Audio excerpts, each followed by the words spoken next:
Hello, my name is Tyler Enfield, and I'm the author of Like Rum-Drunk Angels, which is an offbeat, slightly magical retelling of the story of Aladdin as an American Western. I'm going to read this book all the way through in segments, and this will be segment number 1. Chapter 1, One Black Night and Its Genie. Spring 1884, Nowhere, Arizona. It's well after midnight when the boy named Francis Blackstone urges his horse up the limestone ridge. There's no trail. He just looks for open channels in the stark, mean brush, so dense it rakes at his shins. Clouds pass over the moon. The terrain falls dark, almost black.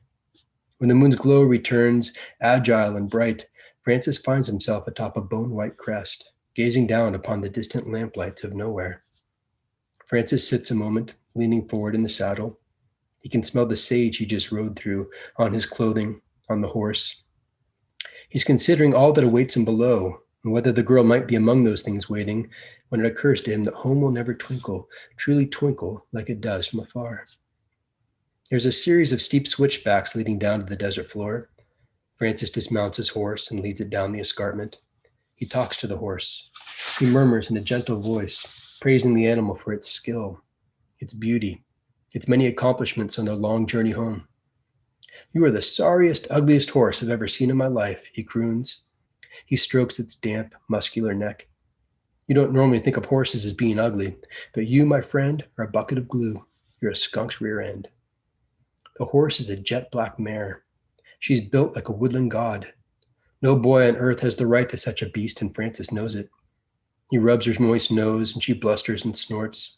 The steam from her nostrils could power an engine. The road picks up again at the bottom of the switchback, and Francis mounts his mare. They ride slowly in the dark.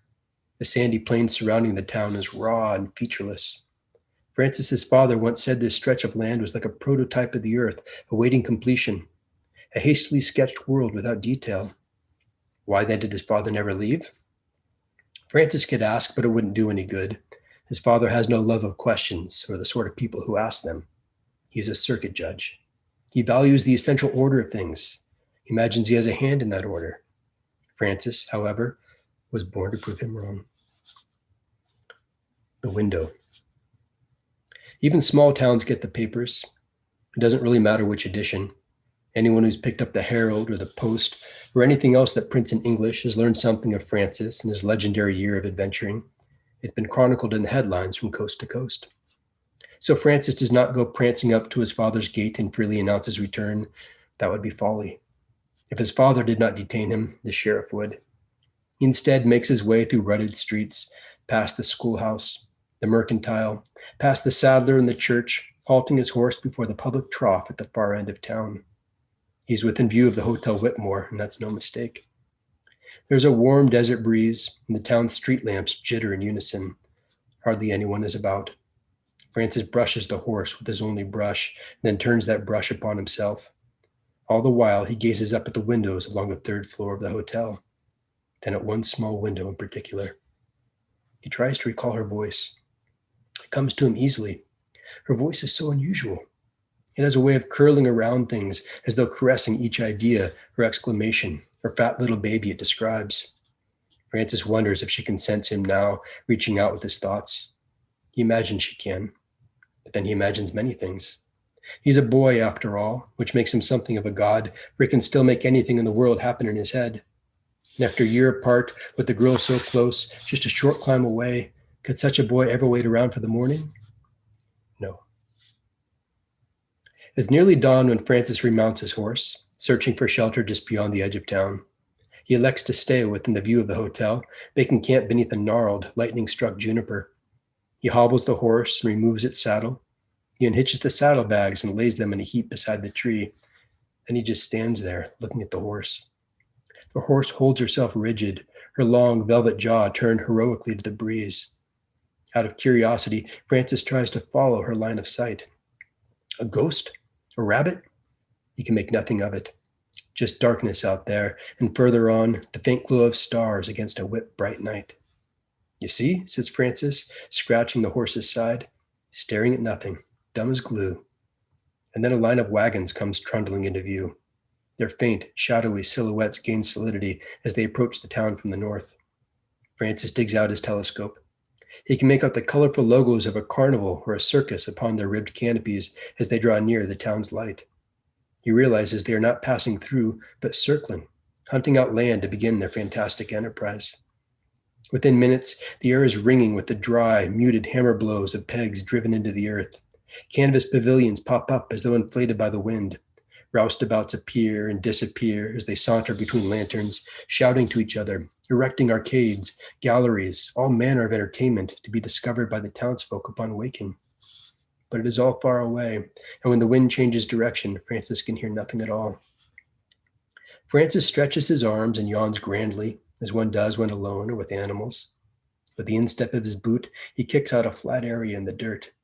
He unrolls his bedding beneath the tree and stretches out on the blanket. He places his hands behind his head and then jerks upright again, hissing with pain.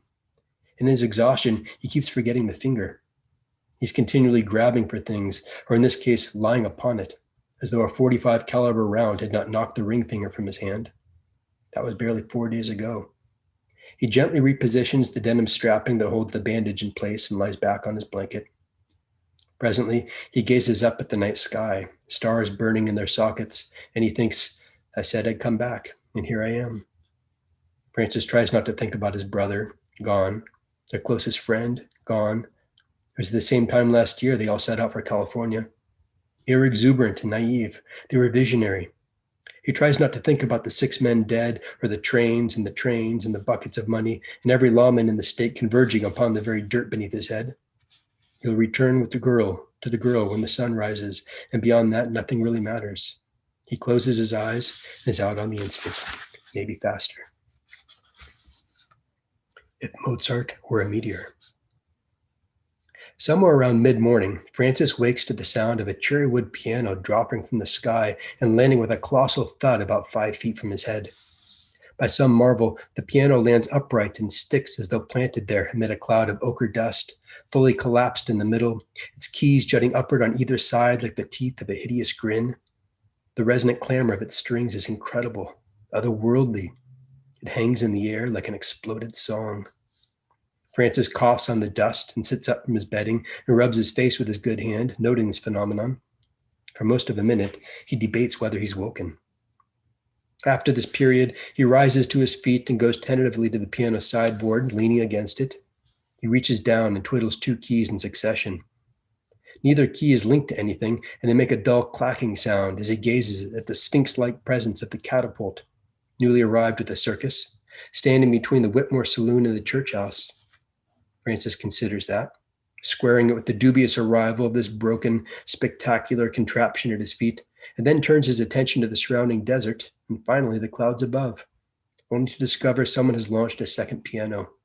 It arcs gracefully across the morning sky. Most people would not think a piano could soar with such containment, such poise. There, they would be wrong. It's like a stout ballerina. There's only sincerity. The piano crashes a few yards from his bedroll and goes apart in 100 different ways, and almost immediately a third piano is aloft. This one is incendiary, having been doused in lamp oil and set ablaze. It cuts a path through the heavens like a wounded sun. There it is, thinks Francis, his eyes turned skyward. The last thing on earth I ever thought to see. He thinks, today I will speak with her father. Francis saddles his horse and mounts it and starts toward town, sidestepping the hail of flaming petals and ivory keys and hissing, whipping piano chords beating the earth all around. So that's it for right now. Please tune in for segment number 2.